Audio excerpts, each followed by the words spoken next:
is customer experience strategy and what is its value? So let's start with the value part.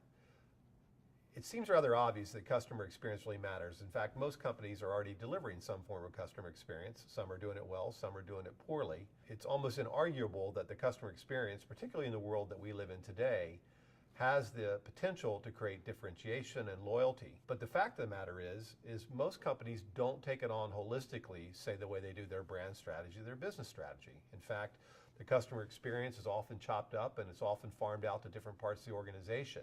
So when I say customer experience strategy, what I'm talking about is taking a much more holistic and strategic and deliberate approach to how you create and manage a customer experience that's really going to differentiate your company over time. And what a lot of companies find when they start to do this is not only does it help them do a better job satisfying clients, but they can actually find hidden value in that experience. And that's why I like to say that experience is everything. And every day that's changing more and more and is becoming more important as our economy becomes, our markets become more transparent, as information flows more freely, as customers, consumers have more control.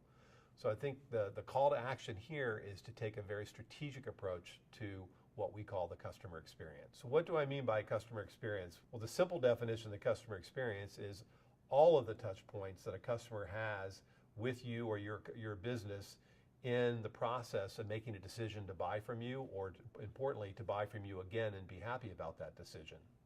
Obviously, customer experience is a big part of your brand, but it's much more than your brand. The brand is managed from your perspective, whereas the customer experience can only be seen from the customer's perspective.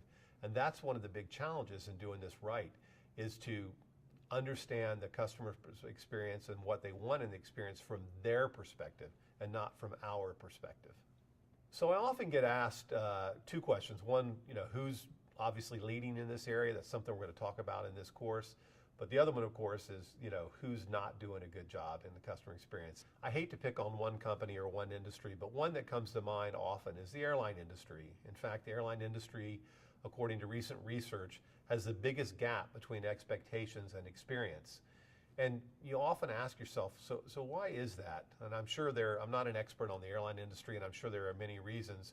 But one thing is for sure, if you fly a lot, it becomes pretty obvious that the airlines are not as concerned with understanding that experience from your perspective holistically.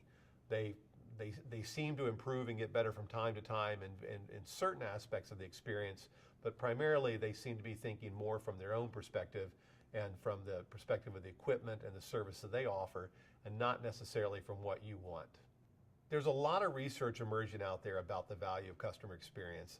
Obviously, in the digital world, where the experience is the difference between sort of life and death, success and failure, there's a tremendous amount of research that proves the value of the experience they deliver. But even in the offline world, we're coming to learn more and more about the value of the total experience. And it makes some sense that it's taken a while to get around to this. We typically assign value to the product or the service or the brand or even the price, rather than looking at the entire package. There was a great study done last year globally across multiple categories that reached the conclusion that on average, consumers will pay a 16% premium for a differentiated experience for similar products in similar categories. I think that's a pretty eye-popping number to wrap your head around.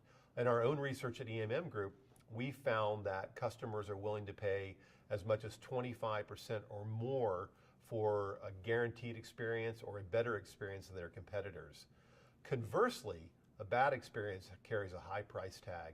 When you think about the lower barriers to switching, the easy flow of information, in consumer markets now, 1 out of 3 consumers say they will switch brands after one bad experience. That's a real good call to action for why we should get our act together on the experience side.